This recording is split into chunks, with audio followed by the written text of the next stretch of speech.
नमस्कार। मैंने आप लोगों को सिंड्रोम सीरीज में आपको सेरोटोनिन सिंड्रोम के बारे में बताया था।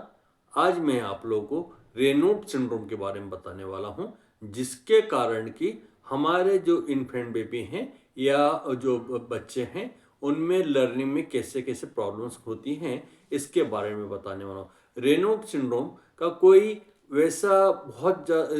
कोई कॉज नहीं आइडेंटिफाई है जिसके कारण हम ये कह सकते हैं कि रेनॉल्ड सिंड्रोम इसके कारण होता है, ये नहीं कह सकते हैं। लेकिन मेजर एक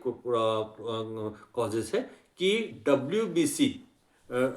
वाइट ब्लड सेल जो होते हैं उसमें कमी के कारण होता है या ऑक्सीजन की कमी के कारण होता है। ये मेजर एक कुछ रीजंस हैं जिसके कारण कि रेनॉल्ड सिंड्रोम होने की संभावनाएं होती हैं। रेनॉल्ड सिंड्रोम के जो इफेक्ट है, क्या क्या प्रभाव होते हैं, ये जब भी होता है तो इसमें जो फिंगर्स होते हैं, टिप पॉइंट होते हैं, जैसे पैर की उंगलियां हो गई हैं, हाथों की उंगलियां हो गई हैं, इसका नीलापन पड़ना या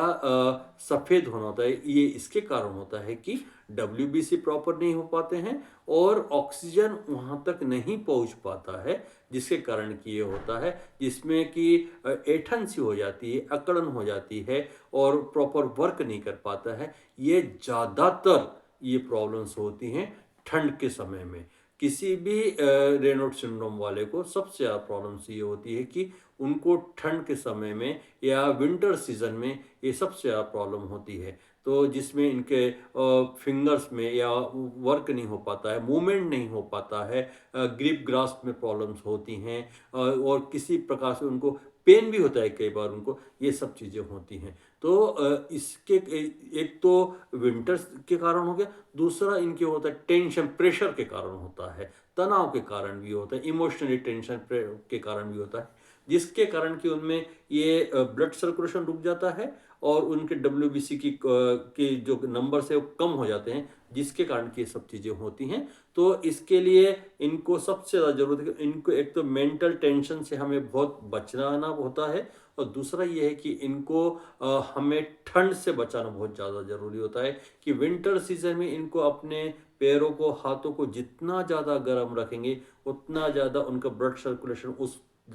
बॉडी पार्ट्स तक जाएगा और उसमें सर्कुलेशन होने के कारण उनमें वो कमियां नहीं होंगी और उनको पेन और ये ब्लूइश नहीं होंगे, ऑक्सीजन की कमी नहीं होगी और वो प्रॉपर वर्क। यदि इनको ये प्रॉब्लम होती है तो वो पर्टिकुलर टाइम में ये अपना लर्निंग स्लो हो जाता है। इनका लर्निंग शुरू होने क्या कि एक्टिविटी नहीं कर पाते हैं और बहुत सारे चिड़चिड़ापन आ जाएगा, गुस्सा हो जाएंगे, ज़िद्दी हो जाएंगे, बहुत सारी प्रॉब्लम्स होने लगती हैं इन्फेंट बेबी या बेबीज़ में। तो हमें इसके कारण उनका लर्निंग प्रोसेस, जैसे कि स्टडी में प्रॉब्लम हो जाएगी और भी ADL में प्रॉब्लम्स हो जाएगी, सोशल एक्टिविटीज़ में प्रॉब्लम हो जाएगी, रिक्रिएशनल एक्टिविटीज़ में प्रॉब्लम हो जाएगी, जो अपने से थोड़ा वो पीछे करते, लेकिन उनको उसको कवर करने के लिए काफ़ी एफर्ट लगाना पड़ता है। तो ये सब प्रॉब्लम्स उनमें होती है। तो रेनॉल्ड सिंड्रोम में सबसे ज़्यादा ज़रूरी है कि उनको मेंटल प्रेशर टेंशन से हमें बचाना है और विंटर सीजन में हमें सबसे ज़्यादा उनको